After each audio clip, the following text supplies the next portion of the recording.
I'm Sandra Geyer. I'm a soprano singer, broadcast presenter and a braille music teacher, and a very warm welcome to episode 4 of our Journey Through Braille Music series, which in 6 episodes is revealing what braille music is all about. In episode 3, we learned about how the various types of vocal music are presented and how this is a wonderful opportunity to combine use of literary braille with the basics of braille music. Today, as we explore keyboard music, I'm welcoming back James Bowden. If you've just joined us, James is a blind pianist and organist who started learning braille music later on in primary school. His background is in mathematics and computer programming. Hello, James. Hello. Now, James, I think it would be helpful if you could remind us about braille music basics. Yes, sure. So braille music takes the 64 patterns of a 6-dot braille cell, and rather than their usual literary meaning, they're all assigned a musical meaning. So, for example, the letter J in ordinary literary code is a B quaver. So basic notes work like this. The quavers are formed from dots of the top and middle rows of the braille cell. And then other note lengths like crotchets, minims and semibreves are formed by adding dots from the bottom row of the cell. And each note also has an equivalent sign for a rest.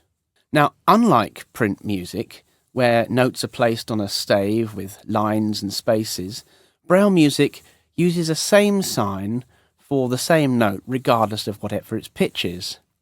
So instead we use octave signs to indicate the pitch.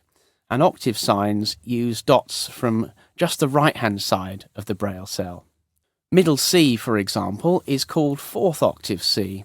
It's the 4th C on a full-length piano, and octaves go from C up to the next B. As an aside, modern electronic music, like MIDI for example, has adopted the same system of octaves as braille. It's interesting how braille got there yet again well over a century before the modern technology. Some braille signs need 2 or more braille cells.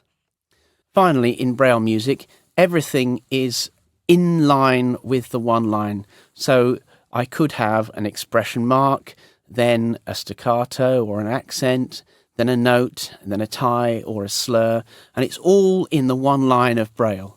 So how does braille music work for keyboard music?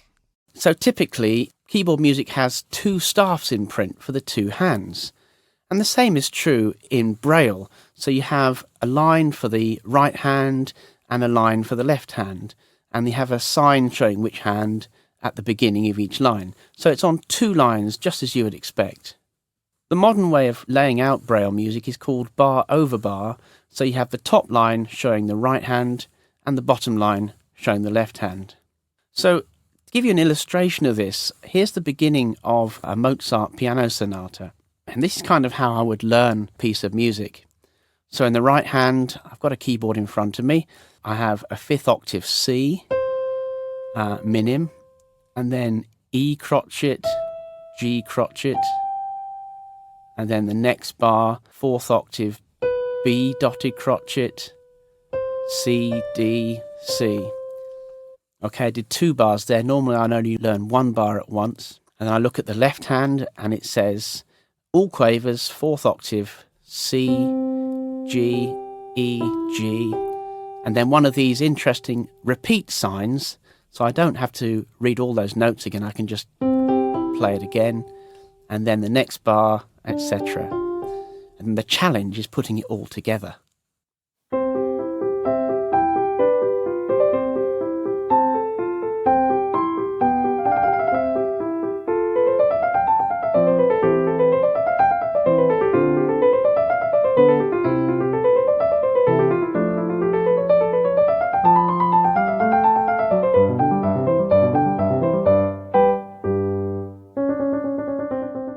And one of the things about keyboard music is that you often play more than one note with the same hand. How is that shown in braille music? So that's a good question. In print music, notes to be played together as a chord are printed at the same position. Now that's obviously not possible in Braille, so instead we have a series of special signs called interval signs. And these basically say to play a second or a third or a fourth, or all the way up to an octave, we've got special signs. So a C major chord, again I'll do it on the keyboard, we have a third octave C, and with it, it has a third, so that's 1, 2, 3, and a fifth. So I play those three notes together, and there's my C major chord. So one thing that slightly complicates this is you need to know whether you're reading the left hand or the right hand. Intervals in the left hand read upwards, just like I played. Intervals in the right hand read downwards. The reason for this is because in most music, the tune, the top note in the right hand, and the bass, the bottom note in the left hand, are the most important notes. So these will always come as standard notes, and all the harmony in the middle is just detail. That's very interesting. And what happens if there's some movement or the notes move at a different time? Can you still use interval signs then? No, if you like, the intervals are like a shorthand for the simple cases of harmony.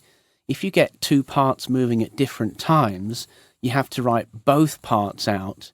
And there's a special sign in Braille called an inner chord, a fancy way of saying with, which shows you play them together. Here's an example, the beginning of the Gymnopédie No. 1 by Erik Satie, and in my left hand, it starts by showing a G, a second octave G, and then it says, with that, play a rest, and then I've got a chord here. I should have said I'm in two sharps, so it's a B, third octave B, and a third and a fifth. So I have to put that all together, and I get 1, 2, 3. And it goes on like that.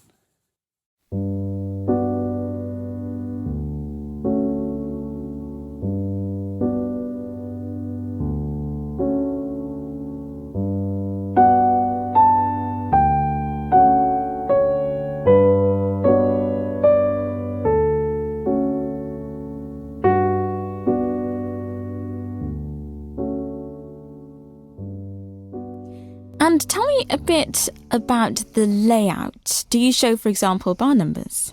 Absolutely. In the left-hand margin of each Braille system, if you like, so the top line of each Braille system, you have the bar number. Incidentally, if a piece starts before the first full bar, that's called bar 0. I used to like bar zeros because they were quite easy to learn. Yes, you think, oh, I've learnt a whole bar now. Might just be only one note. Yeah, it's still progress. Yeah. So if Braille shows the print layout, such as the print line and page divisions, then these can also be shown in the Braille. So the line numbers are to the left of the left-hand sign, where the bar numbers are to the left of the right-hand sign. I'm hoping I'm making sense. Page turns are shown in the normal way. Okay, so we've talked a bit about piano music. Can you show, say, organ music? Yes, sure. So what happens is you still have the right hand, and then underneath it you have the left hand, and then you have a third line which shows the pedal part, and it's really as simple as that. It sounds quite complicated. Well, actually, I think more of a challenge is not just reading the music, but more memorising it and putting it all together. I've had Bach pieces in 6/4 time, in semi-quaver movement, and 24 things you've got to learn one bar. It's quite a challenge. And can you show dynamics when the music is loud or soft, and what about pedal signs?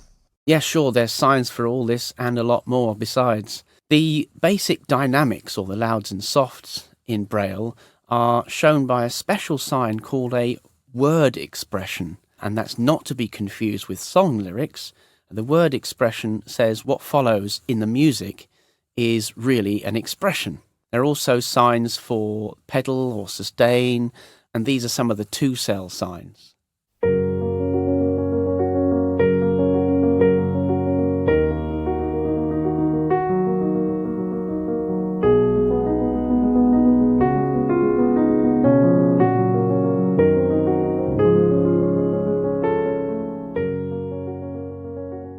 So you talked a bit about bar over bar format, and you said it was a modern format. Could you say something about other formats? Because that's not the only one produced, is it? That's right. So older pieces were in a format called bar by bar, where you had the left hand and then a space and then the right hand following immediately, and then a special sign for the bar line. That's kind of considered old now, but if you borrow some books from the library, you may occasionally find that format. I'd say more than occasionally. Okay, thank you very much for that. And remind us where we can find out more about all the signs in Braille music. Well, there are a number of books available. If you just want to start, then RNIB has a book called Braille Music for Beginners for the Piano by Joan Partridge. It summarises the basic of Braille music and also contains plenty of exercises as you go. For those wanting a full list of everything, then the main reference book is called the New International Manual of Braille Music Notation, and that's available to download from the UCAF website at www.ukaaf.org. Thank you, James. Could you round us off by giving us a summary of points we've covered in this podcast episode? Yeah, sure. So we started with a refresher of Braille music basics, moved on to talk about the signs for keyboard music, such as hand signs, interval signs, the inner chord, fancy way of saying with, the bar over bar format, and pedal signs and dynamics. And with that, in our next episode, we'll be speaking to someone who's involved in creating Braille music from print.